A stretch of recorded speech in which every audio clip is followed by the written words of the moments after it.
inspiration, where does it come from?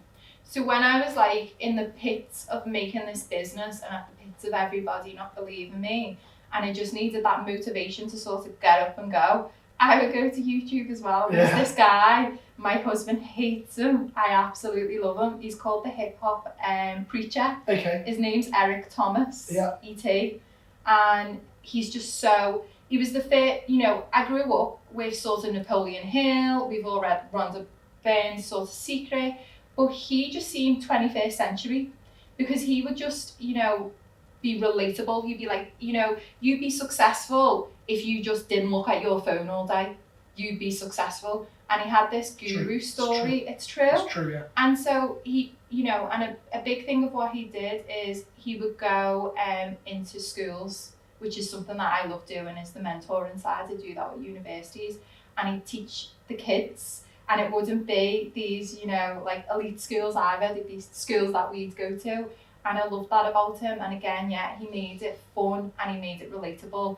But it was a kick up the arse every time that I needed it as well. But I get my inspiration from absolutely everywhere. So whether it's books, culture is a big thing. So I have a Jay-Z room in my firm, which you don't usually see, in a law firm, and he has my I love his Watch the Throne. Watch the Throne's a great album. Because that's been like, Watch the Throne has been my coronavirus album. Oh, is it really? So he's done some brilliant songs, like Rock Boys is one of my favourite ever songs ever. But that album is just sort of like, it was like, yeah, it's you know, it's like they're talking about the success, and it just like was a bit of escapism during coronavirus too. Yeah, I want to get to watching my throne again. So in our office we have the Jay-Z room, and he has my favourite ever quote, and the quote is, difficult takes a day and impossible takes a week. I do this in my sleep.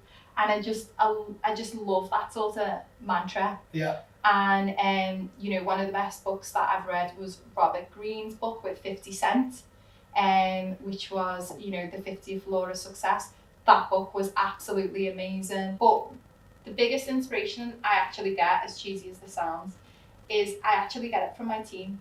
So in other firms, because I was a paralegal for so long, you just at the bottom of the rung and no one listens to you. And what I found from that position is actually paralegals and secretaries and other people that get passed over that don't have important titles, they're the ones who are doing the work. They see a lot of what's going on, and they have some really good ideas, like I had, but I wasn't listened to. Yeah.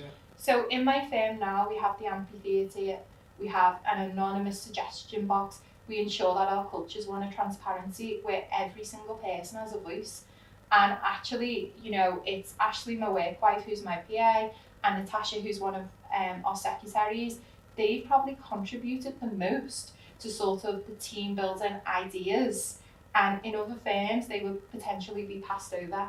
So it's listening to everybody. Like, you have to listen to your team. It can't just be you and your vision. It's all about, you know, as Napoleon Hill says, that mastermind alliance. The more people that are going towards your goal, the quicker you're going to get to it.